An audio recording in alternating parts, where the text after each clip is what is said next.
Halo saudara-saudaraku yang terkasih, Salvin. Perkenalkan, nama saya Filipus Michael Ulahyanan. Saya mahasiswa Sekolah Tinggi Pendidikan Agama Katolik Santo Yohanes Penginjil Ambon.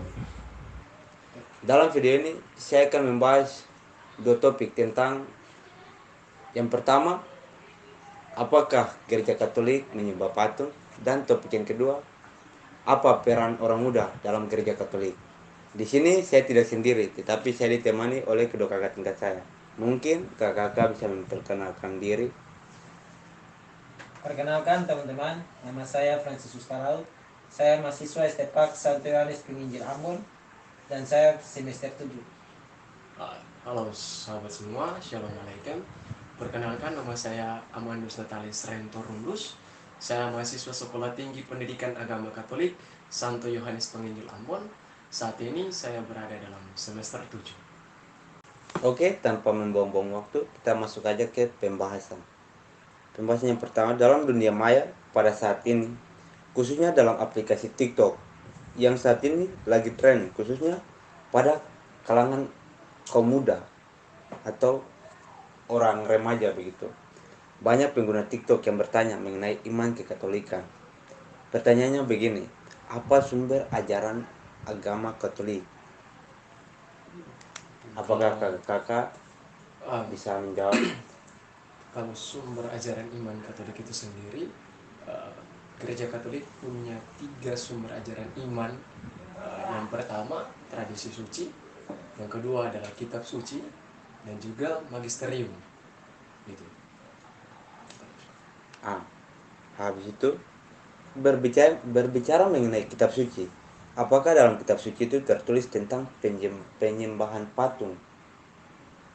Mungkin Frans. Baik, menurut pendapat saya tentang penyembahan patung dalam kitab suci memiliki beberapa ayat yang sangat penting. Contohnya dalam ayat yang sangat terpatok itu dalam Keluaran bab 20 ayat Keluaran pasal 20 ayat 4 sampai 6 itu menceritakan tentang larangan Allah tentang penyembahan patung. Tapi gereja Katolik berdasarkan dia punya tahu tentang hal itu, tapi hal-hal ya, itu memang dilarang dan menekan bahwa larangan membuat patung disembah dianggap sebagai objek penyembahan serta mengingatkan bahwa penyembahan semacam itu merupakan pelanggaran terhadap Allah. Hal-hal ini dilaksanakan dalam gereja Katolik tidak sesuai dengan rincian. Jadi gereja Katolik memandang bahwa itu memang salah, tetapi yang dijelaskan dalam kitab suci. Tetapi banyak tradisi atau praktik-praktik yang gereja Katolik lakukan diambil dari interpretasi dari kitab-kitab dalam kitab seperti tradisi apostolik dan ajaran magisterium. Tradisi apostolik dan ajaran magisterium gereja, misalnya perayaan, misa, sakramen-sakramen, doa-doa dan praktik ibadah lainnya diakui dan diwariskan melalui tradisi gereja selama berabad-abad. Interpretasi dan pelaksanaan gereja Katolik juga dapat ditemukan dalam ensilik-ensilik Paus, misalnya dalam dokumen-dokumen yang dikeluarkan oleh Paus untuk menanggapi tentang pelarangan-larangan patung dan penyembahan patung setiap dalam paduan-paduan pastoral. Ini itu saja pendapat dari saya. Nah, mungkin saya tambahkan, jadi kalau dalam kitab suci itu tidak berbicara mengenai penghormatan terhadap patung, tetapi dalam kitab suci khususnya perjanjian lama, saya juga kurang tahu ya, bukan kurang tahu, tapi saya tidak mendalami betul tentang kitab suci. Jadi dalam perjanjian lama itu dia mengatakan bahwa Allah sendiri tidak melarang tentang penyembahan patung, karena Allah mengatakan bahwa mungkin ini saya menggunakan bahasa yang seperti biasa saya pakai.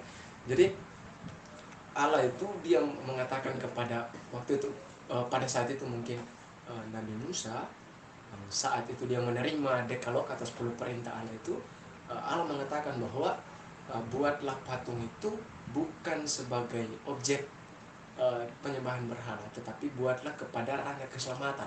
Jadi membuat patung bukan patung dewa-dewa ataukah seperti patung-patung yang raja dan lain sebagainya, tetapi membawa patung itu bisa kita sembah dan dalam iman kita atau dalam kepercayaan kita membawa kita dalam keselamatan begitu.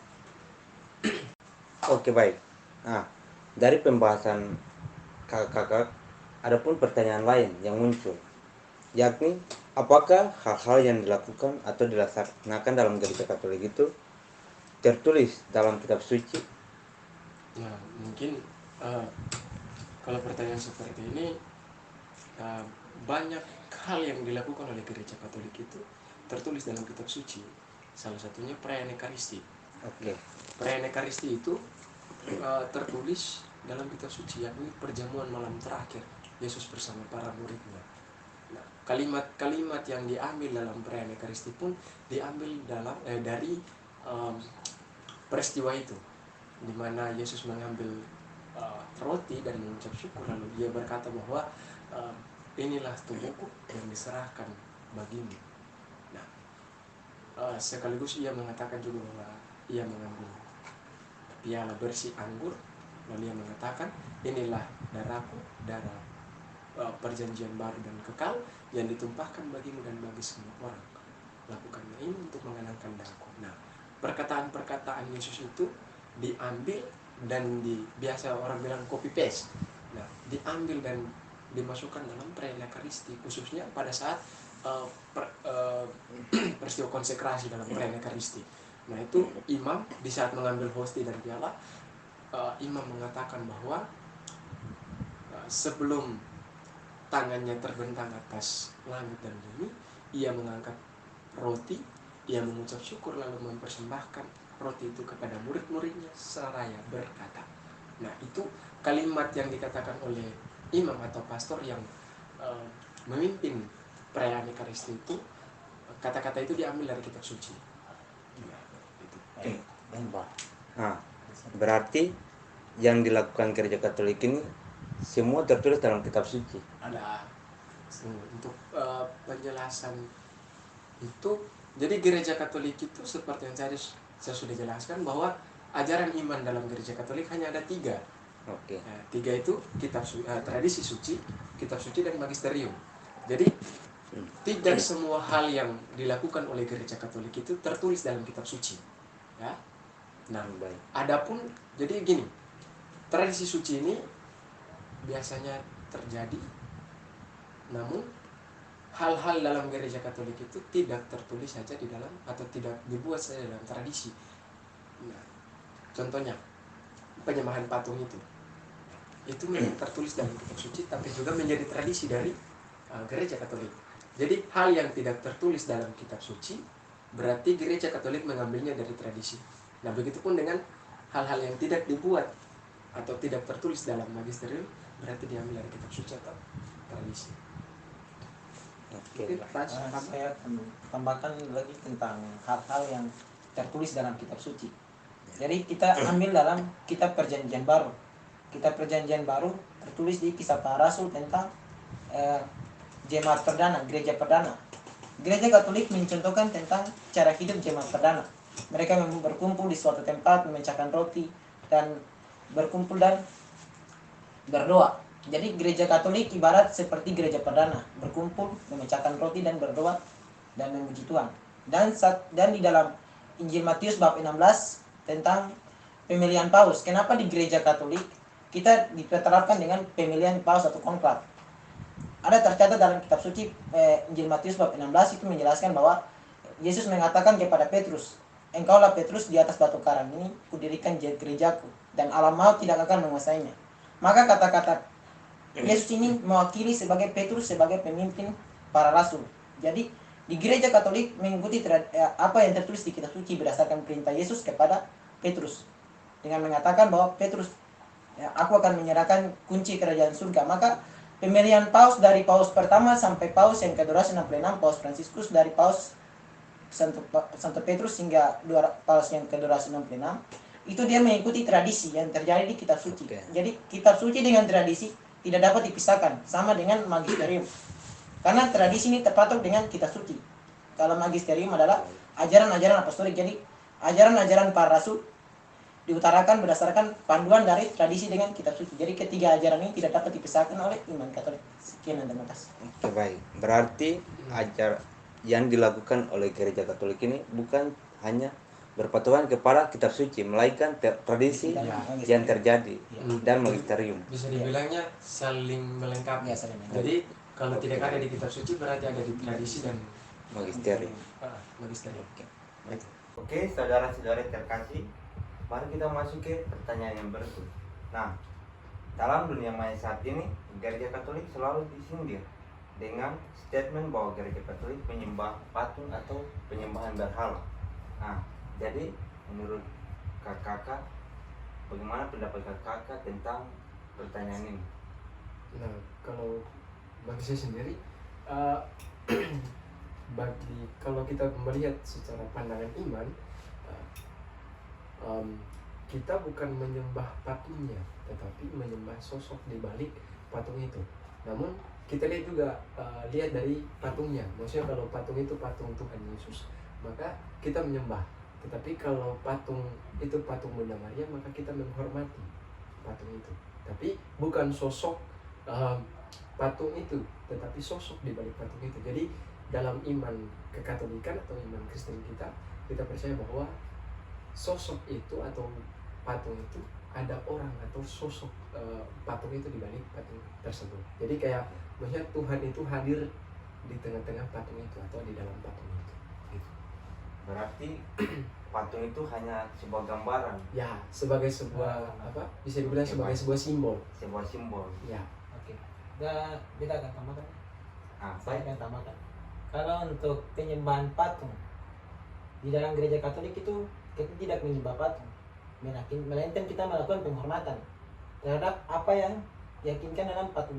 Dalam patung, kalau di istilah di Maluku mengatakan bahwa kita tidak memanggil patung Yesus itu sebagai patung, tapi arca. Jadi istilahnya khususnya di Kepulauan Maluku, di Tanimba dan Kei dipanggil arca. Jadi kita menghormati dan berdevosi kepada arca Bunda Maria, arca Tuhan Yesus. Itu berdasarkan faktor kebudayaan di masing-masing daerah. Misalnya di daerah Aru itu mereka bungkusnya patung itu dengan kain adat Aru. Contohnya di Ambon kemarin, itu tentang perarakan Yesus Raja Semesta Alam. Itu mereka bungkus dengan pakaian adat dari Ambon, Inalatu dan Amalatu. Jadi pakaian adat itu dipakai di arca itu karena ibaratnya penghormatan terhadap apa yang roh yang dalam itu. Misalnya Tuhan Yesus seperti sosok Yesus Kristus, benar-benar ada Tuhan Yesus di saat itu. Jadi mereka melakukan penghormatan, bukan penyembahan. Mungkin itu dari saya, sekian dan terima kasih. Nah, tunggu teman-teman. Jadi kita menyembah itu bukan menyembah kepada Bunda Maria. Gereja Katolik bukan menyembah Bunda Maria, tetapi menghormati. Gereja Katolik hanya menyembah Tuhan Yesus atau Allah Putra. Ya, jadi beda kata menyembah dengan menghormati.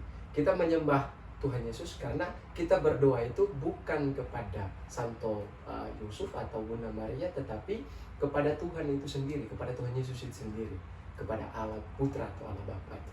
Nah, kalau untuk Bunda Maria, kita bisa dibilang bahwa dia adalah perantara. Jadi jikalau kita berdoa kepada ibunya, maka ibunya akan menyampaikan kepada anaknya atau Tuhan Yesus itu. Jadi Bunda Maria itu sebagai perantara doa kita kepada Tuhan Yesus atau Allah Putra itu. Jadi maka itu kita menyembahnya itu menyembah Tuhan Yesus, bukan menyembah Bunda Maria. Nah, kepada Bunda Maria itu kita memberikan penghormatan. Gitu. Nah. Oke, berarti apa dalam gereja Katolik ini patung itu hanya sebuah gambaran atau simbol. Iya. Jadi bukan menyembah atau penyembahan berhala begitu. Iya. Oke, baik. Menyembah berhala memang ada adat istiadat. Oke, baik. Ada pula pertanyaan. Ada yang saya pikirkan lagi. Apakah dalam ajaran gereja Katolik itu membuat penghormatan kepada patung itu bukan menjadi suatu masalah begitu? Nah, kalau menurut ajaran gereja Katolik sendiri, khususnya dalam katekismus gereja Katolik ini, buku katekismus gereja Katolik, jadi ini adalah rangkuman atau semua ajaran iman gereja Katolik yang sudah dirangkum, nggak masuk dalam ke buku Katekismus Gereja Katolik ini. Nah, tentang penyembahan berhala atau patung ini terdapat dalam Kanon 3129 sampai 3132.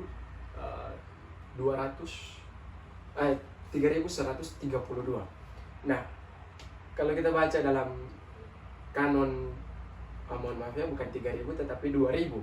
Jadi Kanon 2129 sampai Kanon artikel 2132.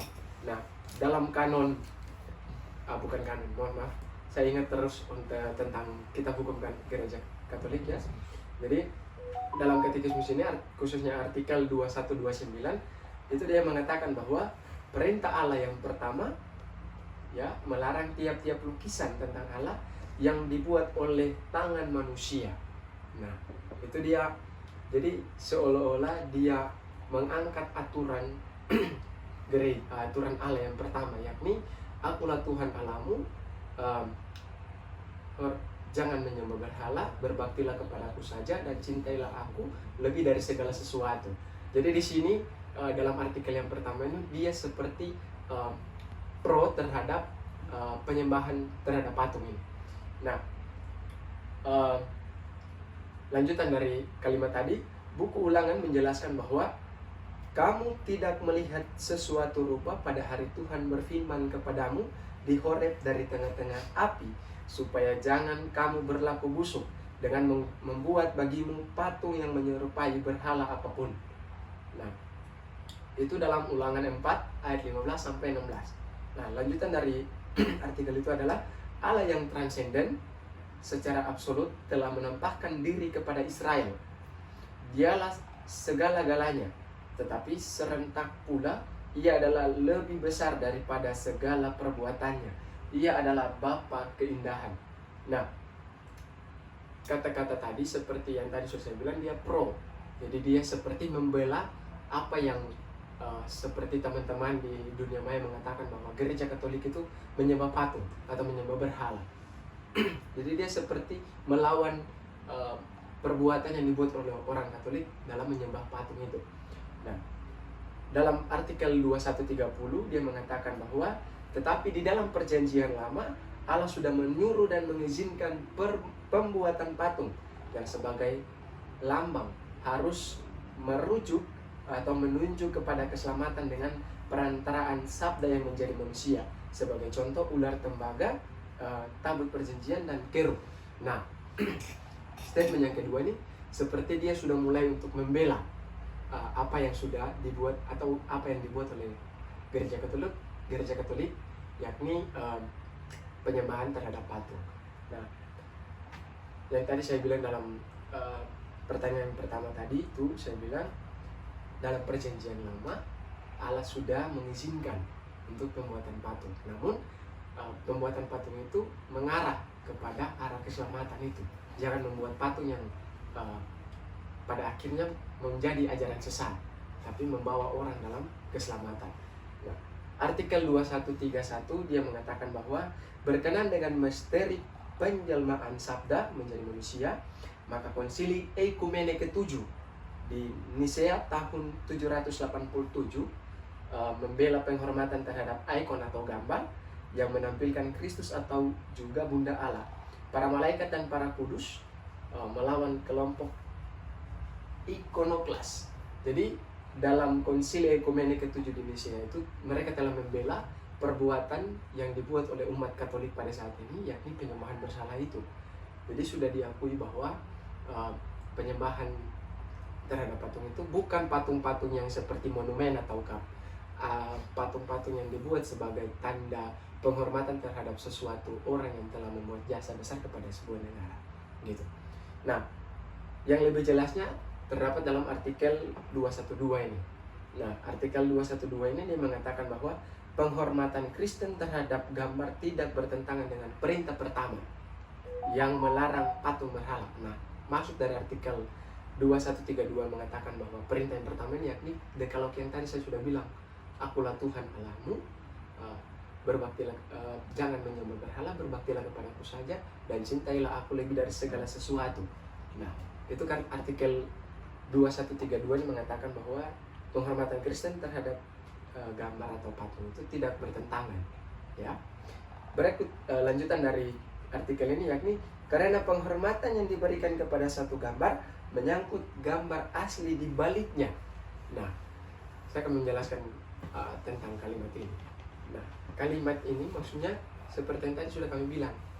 Jadi penghormatannya itu bukan semata-mata kepada gambar atau patung yang ada di depan kita, lalu kita berdoa atau berdendang di depan patung itu, tapi sosok di balik patung itu, ya. Lanjutnya, penghormatan yang kita berikan kepada gambar-gambar adalah salah satu penghormatan yang hikmat, bukan penyembahan-penyembahan yang hanya diberikan, hanya boleh diberikan kepada Allah. Nah, maksudnya adalah penyembahan yang kita berikan itu masuk akal, gitu. Karena kepercayaan kita bahwa kita bukan menyembah patung atau gambar yang ada, tetapi sosok di balik patung atau gambar yang ada itu, gitu.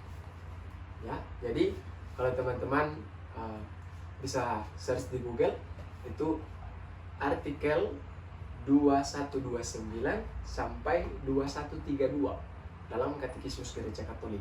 Itu dia membahas tentang kamu jangan membuat patung berhala. Disitulah kalian akan mendapatkan penjelasan yang jelas tentang mengapa Gereja Katolik ini menyembah patung. Itu adalah isi ajaran Gereja Katolik. Mungkin itu saja.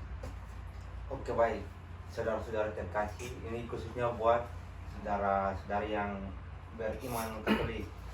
Intinya kalau jika ada yang bertanya apakah Gereja Katolik itu menyembah patung, saudara-saudara tinggal menjawab aja gini: Gereja Katolik tidak pernah menyembah patung, melainkan menghormati, karena patung itu sebagai suatu gambaran bagaimana Kristus itu pernah ada dan hidup di dunia. Nah, jadi jika ada yang bilang Gereja Katolik itu menyembah patung, itu salah. Gereja Katolik hanya menghormati dan menjadikan itu sebagai simbol keselamatan bagi umat Katolik. Nah, ini mungkin tambahan. Jadi kalau bicara tentang ajaran iman ini mungkin pemikiran kaum awam mungkin sedikit rumit, ya. Tapi kalau mau dibicara secara logis, maksudnya gini. Ini penjelasannya secara logis, ya. Jikalau kita punya orang tua atau teman dekat kita yang mungkin sudah meninggal dan kita merindukan dia, maka salah satu jalan untuk menghadirkan dia ada di sisi kita, yakni melihat foto. Nah, dengan foto itu maka kita merasa bahwa oh ya, dia ada di samping kita. Nah, itu sama dengan Gereja Katolik membuat patung dan juga membuat gambar itu dengan maksud bahwa jikalau kita beriman, maka kita merasakan bahwa oh iya, dengan menyembah atau melihat patung itu, maka sosok patung itu akan hadir di tengah-tengah kita, gitu. Oke, saudara-saudara terkasih, setelah kita mendengarkan penjelasan dari pembahasan topik yang pertama, mari kita masuk ke pembahasan topik yang kedua, yakni tentang peran orang muda dalam Gereja Katolik. Nah, di sini saya mau bertanya, apa pendapat kakak-kakak tentang peran orang muda dalam Gereja Katolik? Coba berikan sedikit gambar. Nah, kalau berbicara tentang peran orang muda, saya pernah membawakan katekese dalam ibadah OMK. Katekese saya bawa itu bertemakan OMK sebagai passion diri. Nah, jadi kita melihat secara dalam dan bagaimana kita melihat OMK itu sebagai semangat atau model diri orang muda Katolik. Nah, ini mungkin sepenggal materi katekese saya. Jadi dalam katekese yang saya berikan, saya menjelaskan terlebih dahulu apa itu OMK. Jadi dalam video juga saya akan menjelaskan apa itu OMK, hanya singkat saja. Jadi OMK itu merupakan sebuah perkumpulan yang menghimpun para pemuda Katolik untuk terus melayani Tuhan dan sesama, dan juga OMK sebagai sebuah komunitas keagamaan. Nah, OMK merupakan bagian integral gereja, maka dari itu tidak ada pilihan lain kecuali kita ikut serta secara aktif, kritis, kreatif, dan konstruktif. Jadi tidak ada pilihan lain bagi orang muda Katolik untuk tidak mengikuti kelompok kategorial OMK ini. Nah, namun banyak OMK atau orang muda Katolik yang tidak sadar akan makna OMK ini sendiri atau makna orang muda itu dalam dirinya. Nah, orang muda Katolik itu sendiri adalah mereka yang dibaptis dalam gereja Katolik dan bukan gereja lain atau gereja yang didirikan oleh manusia dalam atau atas nama Yesus Kristus. Mungkin ini sedikit mencela, jadi nanti editor tolong dieditkan supaya jangan menyinggung perasaan. Boy, sahabat. Dalam Lanjut dari itu, mungkin editor itu. Atau 2T. Jadi orang muda Katolik itu sendiri adalah mereka yang telah dibaptis dalam gereja Katolik, bukan dibaptis dalam gereja lain atau gereja yang didirikan oleh manusia atas nama Tuhan Yesus. Ya, jadi mungkin editor bisa dieditkan supaya mungkin tidak membuat orang lain merasa ya gitulah. Baik, editor. Nanti lihat di saya menghilangkan kalimat ini. Iya. Nah, jadi dalam gereja Katolik itu telah ditetapkan dalam katekismus, dalam kitab hukum kanonik, jenjang usia bagi orang muda Katolik itu sendiri. Jadi rentang usia dari usia 13 tahun sampai 35 tahun dengan syarat belum menikah dan berdomisili di wilayah suatu keuskupan, paroki atau wilayah stasi. Nah, dalam kanon 100 kitab hukum kanonik kanon 102 pasal 1 sampai 3 itu membahas tentang domisili dan kuasi domisili. Nah, jadi domisili adalah tempat yang benar-benar kita tinggal dan kuasi domisili adalah tempat yang kita tinggal sementara. Seperti saya domisilinya di Kabupaten Kepulauan Aro, tapi di sini saya hanya menetap sementara untuk proses perkuliahan atau bersekolah di sini. Nah, jadi peran orang muda itu sendiri yakni orang muda atau OMK itu adalah tulang punggung gereja. Ya. Jadi mengapa sampai orang muda itu menjadi tulang punggung gereja? Alasan yang pertama yakni di dalam gereja atau dalam gereja Katolik itu bukan gereja lainnya. Jadi dalam gereja Katolik OMK menjadi penting karena orang muda menjadi penggerak dalam seluruh karya pastoral gereja. Jadi karya pastoral gereja itu yang menjalankan atau yang diyakini bisa menjalankan atau mengaktifkan karya pastoral gereja itu atau pelayanan dalam gereja yakni orang muda itu sendiri. Nah, alasan yang paling logis untuk menjawab pertanyaan apa peran orang muda itu yakni orang muda menjadi tulang punggung gereja karena usia mereka yang muda dan orang muda Katolik adalah penerus masa depan gereja. Nah, melalui kelompok OMK ini gereja menaruh harapan yang sangat besar. Kenapa sampai harapan terbesar gereja itu adalah orang muda? Karena gereja berharap dengan keberadaan orang muda atau jiwa muda dan semangat pemuda menjadi ujung tombak atau pelopor gerakan perubahan dan perkembangan gereja. Gereja juga berharap agar orang muda dapat melakukan pewartaan yang baik atau mewartakan kabar gembira bagi semua orang. Nah, Paus Fransiskus, saya mengutip pernyataan atau argumen yang keluar dari Sri Paus atau Bapak Suci Paus Fransiskus. Beliau mengatakan bahwa jikalau kalian ingin tahu tentang kehendak Allah atau apa kehendak Allah bagi dunia, maka tanyakanlah kepada orang muda. Nah, kenapa sampai Paus mengatakan begitu? Karena orang muda merupakan jawaban atas semua karya Allah yang begitu besar. Karena orang muda merupakan arah kemana gereja melangkah. Nah, maka itu gereja selalu merubah dirinya mengikuti zaman. Gitu. Jadi peran orang muda itu sangat penting di dalam gereja Katolik itu sendiri. Mungkin Franz mau menambahkan. Baik, saya akan menambahkan tentang OMK. Peran OMK yang pertama itu tentang pembinaan rohani, Yang kedua, pelayanan sosial. Yang ketiga, pendidikan dan pembinaan karakter. Keempat, partisipasi dalam liturgi. Yang kelima, pengembangan komunitas gereja. Yang keenam, pengembangan bakat dan kreativitas.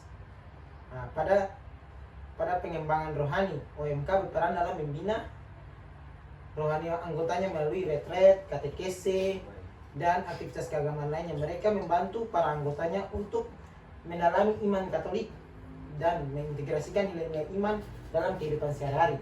Yang kedua, pelayanan sosial. OMK sering terlibat dalam kegiatan pelayanan sosial seperti kunjungan kepada panti asuhan, kerja bakti sosial, proyek kemanusiaan, dan lainnya. Hal ini mencerminkan ajaran sosial gereja Katolik yang menekan pelayanan kepada sesama, terutama yang membutuhkan. Yang ketiga, pendidikan dan pembinaan karakter. OMK dapat menjadi wadah untuk pendidikan dan pembinaan karakter bagi para anggotanya. Mereka membantu dalam mengembangkan keterampilan, kepemimpinan, kerjasama tim, dan nilai-nilai moral. Yang keempat, partisipasi dalam liturgi. OMK sering terlibat dalam pelayanan liturgi seperti menjadi altar sefer atau bisnar. Yang berikutnya membaca bacaan atau menyanyikan lagu-lagu rohani dalam misa. Hal ini tidak hanya memberikan pengalaman rohanian, tetapi juga memperkuat keterlibatan mereka dalam kehidupan liturgi gereja. Yang berikutnya, pengembangan komunitas gereja. OMK membantu dan membangun dan memperkuat komunitas Katolik di tingkat lokal. Mereka dapat menjadi motor penggerak dan mempersatukan umat dalam menciptakan iklim kebersamaan di dalam gereja. Yang berikutnya, pengembangan bakat dan kreativitas. OMK memberikan ruang bagi anggotanya untuk mengembangkan bakat dan kreativitas mereka, baik melalui seni, musik, dan kegiatan lainnya. Ini menciptakan kesempatan bagi ekspresi iman melalui berbagai bentuk seni dan kreativitas. Mungkin itu saja pendapat dari saya. Sekian dan terima kasih. Oke, baik saudara-saudari, kita baru saja mendengarkan penjelasan dari kedua topik pembahasan kita. Sekarang mungkin ada pesan dari kakak untuk para penonton, dipersilakan. Oke, baik. Siapa dulu? Silakan. Sudah, Bapak tolong itu. Nah, Oke, kalau pesan saya hanya satu kalimat ini saja. Semel Catholicus, semper Catholicus. Biarlah di luar sana orang berbicara tentang keimanan kita, namun kita tetap percaya kepada iman kita, tetap mempertahankan dan tetap teguh dalam iman kita. Semel Catholicus, semper Catholicus. Sekali Katolik, selama-lamanya akan tetap Baik. Katolik. Saya punya pesan untuk terakhir adalah kata-kata Uskup Sugija Pranata, berarti 100% Katolik, 100% Indonesia. Baik. Sekian dan terima kasih. Salam toleransi. Salam toleransi.